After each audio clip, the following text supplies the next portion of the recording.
My name is Karen. I'm a 25-year-old employee. My grandfather, who raised me, passed away 6 months ago. Today is the day when the lawyer will open my grandfather's will. That's why I was visiting my grandfather's house with my sister Susan, who is 4 years older and is my only family. Our parents passed away in an accident 20 years ago, and since then, we were raised by our grandparents.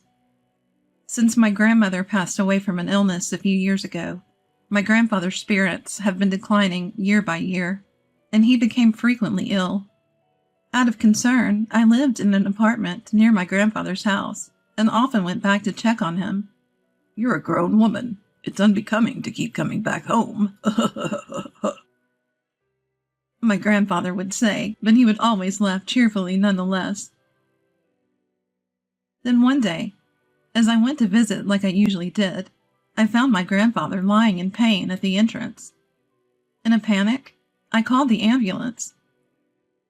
But my grandfather passed away just like that. "Hey, what are you daydreaming for? At least prepare some tea." My sister's voice brought me back to reality. Right, the lawyer will be here soon. I responded and headed to the kitchen. Taking a quick glance, I saw my sister lazily stretching out her legs on the mat and yawning. I could still smell my sister's strong perfume, even in the kitchen a bit away, and I made a face. "She's same as always," I murmured under my breath, placing the kettle on the stove. My sister has always been the type to only care about herself. Once she hit her teens, she started dyeing her hair as if it were natural. She hung out with the so-called delinquents and was always out and about. Demanding money without working part-time was a given. Even when she caused trouble and our grandparents had to apologize on her behalf, she was unperturbed. I, being the quiet one, often had to deal with the fallout.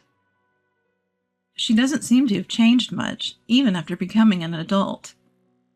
She doesn't have a stable job and seems to just be drifting around while working part-time. I knew she had been asking our grandfather for money whenever I wasn't around. It was easy to imagine that she would have found this all too troublesome if it weren't for the inheritance. "Ah, you must be the lawyer. Thanks for coming today." I heard my sister's high-pitched, formal voice indicating that the lawyer had arrived. I hurriedly placed tea leaves into the teapot and headed towards the entrance. "Thank you for coming today." I had met the lawyer at the funeral. His eyes were as kind as my grandfather's. A lawyer's badge shone brightly on his chest. After offering incense in front of my grandfather's portrait, he took a sip of the tea I served, and then took out my grandfather's will. It was entrusted to him by my grandfather while he was still alive. The content was as follows. My elder sister Susan was to inherit $20 million in cash. And I, the younger daughter, was to inherit this house and the land it sits on. Upon hearing this, my sister burst out laughing. $20 million in cash for the elder daughter? And only an old house for the younger one? How hilarious! It's just right for someone as plain as you. It's not just the house. There's also the land, I retorted, to which my sister laughed snidely. The value of this land in such a godforsaken place is hardly surprising.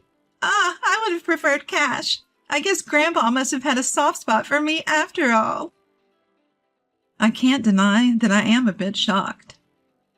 I suppose my grandfather wanted me to protect his beloved house and land where he spent his life with my grandmother. "Huh, a house and land. That's pretty awesome, isn't it?" Brian, my boyfriend, exclaimed in surprise after hearing my story. I shook my head, implying it's not as great as it sounds. "Not really. My sister inherited $20 million in cash. That's more impressive." I felt a sense of emptiness saying it out loud. Even though I was being modest, verbalizing it felt like an acknowledgement. "Wow, beautiful. And have money now? She's the more. The better victory." I shot Brian a side glance for his insensitive comment. Realizing his gaffe, he joked. Your comfort means more to me than money, Karen. Brian has been my boyfriend since I started working. We met at a social event, and being of the same age, we clicked well. I've introduced him to my grandfather and my sister. While he hasn't proposed yet, I have been considering marriage. Today was our first date in a while, and I ended up telling Brian about my inheritance. I suppose it was because I thought he would become my husband someday. I had no idea I would come to regret this. A few days later, I was visiting the family home I had inherited from my grandfather. I had intended to clean and sort out my grandfather's belongings. The property was large, but the house was modest. I figured I could manage it on my own. I looked around the house and pondered. It's close to my workplace. Maybe I should move here. Living here leisurely with a cat doesn't sound too bad. There would be no rent to pay, and while there might be maintenance costs for deterioration, I have been working hard and saving, so it shouldn't be a problem. Maybe someday with Brian. Feeling embarrassed at the thought, I shook my head vigorously. I rolled up my sleeves to begin cleaning. Just then, I received a call. My sister's name appeared on my smartphone screen. Sis, what's up? Hey, Karen. Having fun all by yourself in that old house? My sister seemed to be drunk. She always had a unique way of extending her words, but today it was particularly bad. Sis, you're drinking, aren't you? It's still afternoon. I pointed out with a sigh, to which she exaggeratedly sighed back. Oh, you're such a Miss Goody Two-Shoes. I was right. She had been drinking. I was thinking about moving here eventually. I answered my sister's question, hoping to end the conversation quickly. Really? I'm enjoying a suite in a luxury hotel right now. My sister raised her voice in a somewhat exaggerated way. Guess who I'm with right now? I have no idea. Boring? It's that kind of attitude that'll make Brian dislike you. What? I'm sorry, Karen. I was flabbergasted when Brian's voice took over the line. The sudden intervention of Brian threw me off balance. Dizzying question marks pop up in my head. But I resent my imagination. At this point, a disgusting imagination had been completed in my head. Surprised, huh? My sister's mean-spirited voice chimed in. Ever since you introduced him to me, I thought Brian was quite a catch. She rattled off boastfully about how she had been attracted to Brian since I introduced him, how she knew where he worked because of me, and how she had approached him as soon as he left work. He came along readily when she asked. He told her that she was hundreds of times more attractive than me. I listened in stunned silence. Karen, I'm really sorry. The next voice I heard was Brian's again. Tell me it's a mistake. As I tried to utter words that wouldn't come, he spoke again. As a man, I had to take this opportunity. What?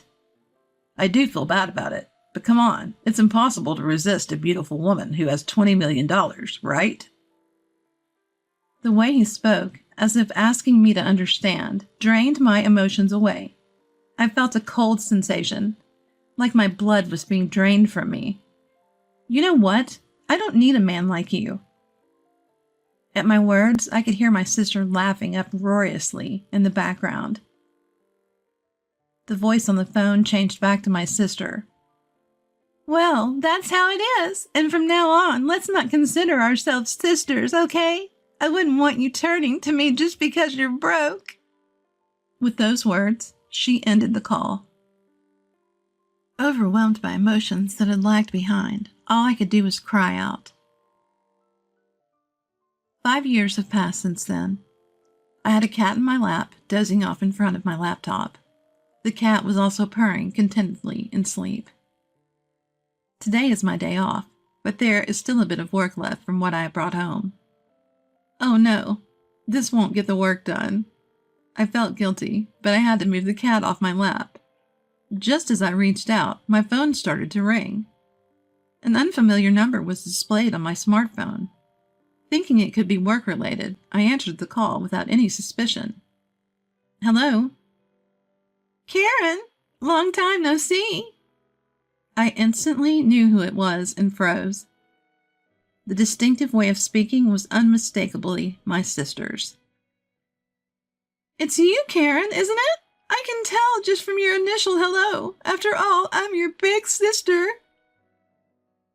5 years had passed, which should make Susan 34.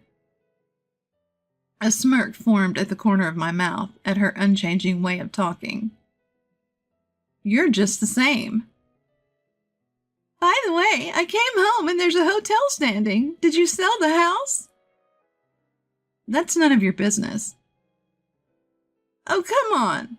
It's quite a grand hotel, huh? You must have made a good chunk of change, huh?" Getting fed up, I was about to end the call when she started to chatter about her current situation. According to Susan, she had blown through the inheritance in about 2 years. Now, she even had a considerable amount of debt.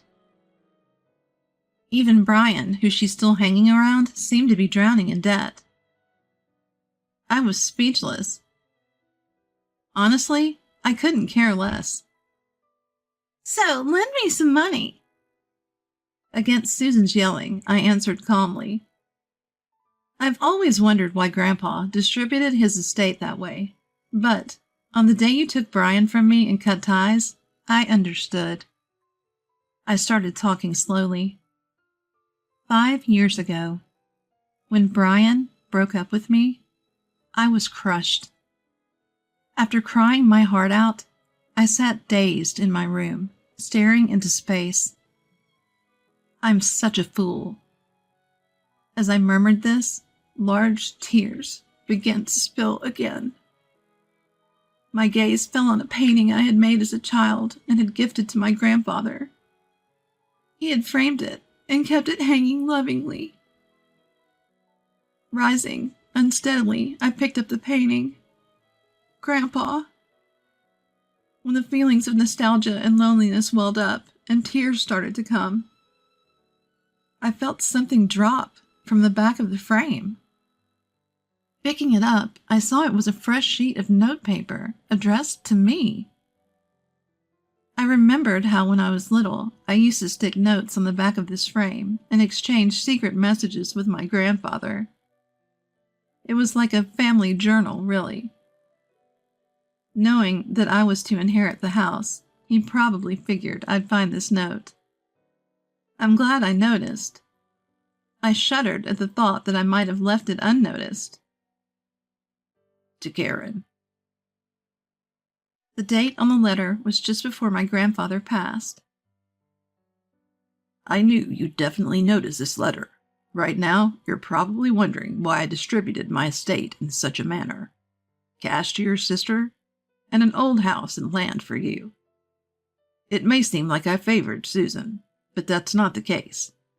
Despite any claims of favoritism, I wanted to leave most of my estate to you, who cared for me till the end. I finally understood what had been bothering me. No matter what, Grandpa thought more of me, huh? I'm sure I was deeply hurt by Susan's words at that time. Despite having loved my grandfather more, a kind of jealousy, I continued to read the letter. But Susan would not be satisfied with a regular division. This child, even as her grandfather, I must admit, she's terribly greedy. Exactly, Grandpa. She even took my boyfriend from me. That's what I want to tell him in my heart. That's why I arranged it this way. If at first glance Susan appears to have received the better deal, she won't pay attention to your share. According to Grandfather's letter, the value of this land in our area is continuously increasing due to ongoing urban development. As of the time I'm writing this, it's not worth Susan's $20 million yet, but the value of this land will surely increase in the future. When I read this far, my eyes widened in surprise. You can live here if you're attached to it, or you can sell it when its value rises enough to make a good profit. All I want is for you to be happy. When I finished conveying the content of the letter, Susan clicked her tongue and said, "That old hag!" I lived in that house for a while, but when my marriage was settled, I decided to sell the house just like Grandfather's letter said. The land value had risen enough. Anyway, I'm never lending you money. Susan seemed frustrated, but as if she had a good idea, she said this. "Right. If you want, I can give Brian back to you. So help your sister. It's a good deal, right?" At this moment, I heard something snap inside of me. Enough is enough. You've been taken care of by Grandpa, and yet you haven't shown a hint of gratitude. I despise you for that, and you're not my sister anymore. And besides, I'm already married. I don't need Brian, and I don't even want to see his face. Stay out of my life for good. I said what I needed to say and hung up. I quickly set up call blocking, and my cat on my lap was cowering on the bed. I quickly picked up my cat and said, "I'm sorry." After that, it seems Susan contacted Brian, and they both stormed into our old house. Did they try to return Brian to me? There's a respectable inn there now, but they must have misunderstood something and were shouting that they were my relatives, even though I just sold the land and had nothing to do with it. It's simple for those two. I sold the land, and an inn was built, equals I must be the owner of the inn. Of course, the staff reported to the police. The two of them were arrested because they had destroyed several items in the inn. Furthermore, it was discovered that they had been committing marriage fraud for money in the past. It seems they'll be sent to prison together. I was also questioned by the police, but I was able to prove that I had no involvement quickly, as we were estranged, and was released. As my husband, who came to pick me up, and I were walking through the station, we heard screaming and turned our gaze. And there were Susan and Brian, whom looked completely different. Fortunately, they didn't notice us. Both of them had messy hair, worn-out clothes, and looked nothing like the two people I remember. Especially Susan, who never skipped her makeup and fashion, looked even more different. They were probably being moved into a different location.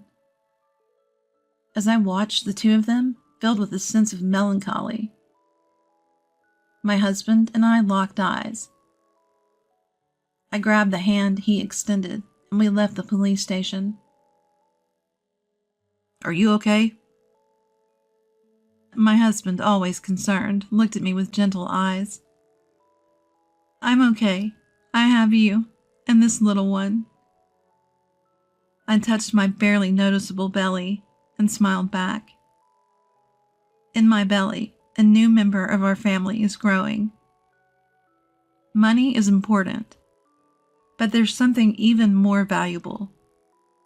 That's what I want to teach our child, with my husband by my side.